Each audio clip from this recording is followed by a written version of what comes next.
সুপ্রিয় শিক্ষার্থীবৃন্দ, data structure and algorithm সাবজেক্টের আজকের লেকচারে আমরা আলোচনা করব সুডোকোড ও অ্যালগোরিদম নোটেশন নিয়ে।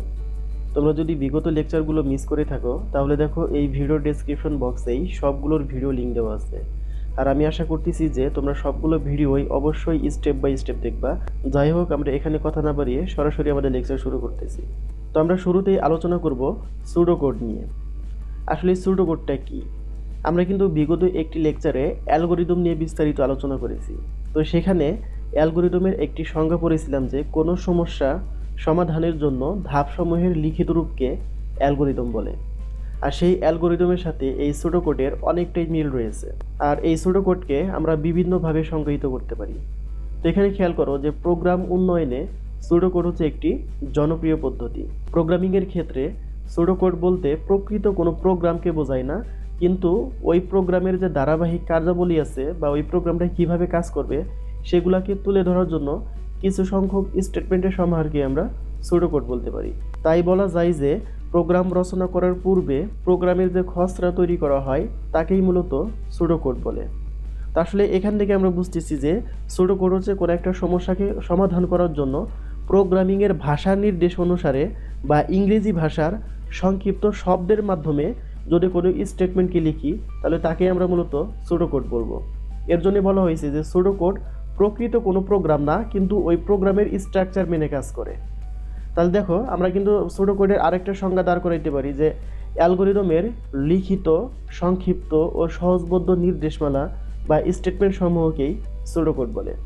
অর্থাৎ আমরা যে অ্যালগোরিদমটাকে লিখি সেই অ্যালগোরিদমের মধ্যে থেকেও কিছুটা সংক্ষিপ্ত আকারে, মানে সম্পূর্ণ লেখার দরকার নাই, কিছুটা সংক্ষিপ্ত আকারে প্রোগ্রামিংয়ের ভাষা অনুযায়ী আমরা যে কয়েকটি স্টেটমেন্ট লিখব সেই স্টেটমেন্ট সমূহকেই মূলত সুডোকোড বলবো। তো আমরা যদি সুডোকোডের একটি উদাহরণ দেখি তাহলে হয়তোবা এই বিষয়টি তোমরা আরও ক্লিয়ারভাবে বুঝতে পারবা।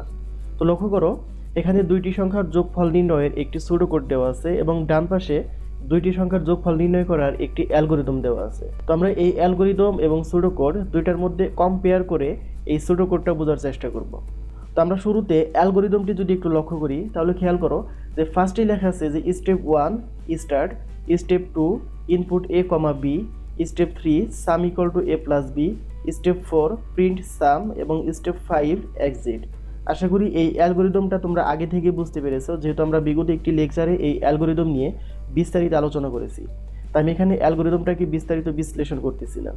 তো খেয়াল করো, এই যে একটি অ্যালগোরিদম রয়েছে, এই অ্যালগোরিদমের থেকেও আমরা কিছু সংক্ষিপ্ত আকারে একটি প্রোগ্রামের মতো স্টেটমেন্ট দাঁড় করাইছি, যেটাকে বলতেছি মূলত সুডোকোড।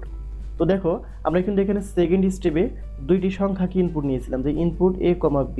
তো আমরা কিন্তু এখানেও এই একই কাজ করেছি, কিন্তু সেটা অনেকটা প্রোগ্রামিংয়ের স্ট্রাকচার হিসেবে। যেমন আমরা লিখেছি ইনপুট নাম্বার 1, ইনপুট নাম্বার 2। অর্থাৎ আমরা এখানে বুঝাইতেছি যে দুইটি সংখ্যার যোগফল নির্ণয় করার জন্য দুইটি সংখ্যাকে ইনপুট নিতে হবে। তারপর আমরা কি করব, দেখো এই দুইটি সংখ্যাকে যেহেতু ইনপুট নেওয়া শেষ, এখন এই দুইটিকে যোগ করব, নাম্বার 1 প্লাস নাম্বার 2 যোগ করে কার ভিতরে রেখে দিছি আমরা? টোটাল নামক একটি ভেরিয়েবলের ভিতরে। তো আমরা লাস্টে কি করেছি খেয়াল করো, আমরা জাস্ট এই টোটালটাকে এখানে প্রিন্ট করে দিছি। তো এটি হচ্ছে দুইটি সংখ্যার যোগফল নির্ণয়ের একটি সুডোকোড।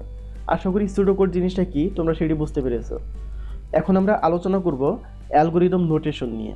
অনেক গুরুত্বপূর্ণ একটি টপিকস, এখান থেকে প্রায়ই অ্যালগোরিদম নোটেশনের সংজ্ঞাটা পরীক্ষায় এসে থাকে। তো খেয়াল করো যে এক একটি সমস্যার সমাধানের জন্য অ্যালগোরিদমকে আমরা এক একভাবে উপস্থাপন করতে পারি। আর একটি অ্যালগোরিদম কেমন হবে তা নির্ভর করে ওই সমস্যা এবং তার সমাধানের উপরে।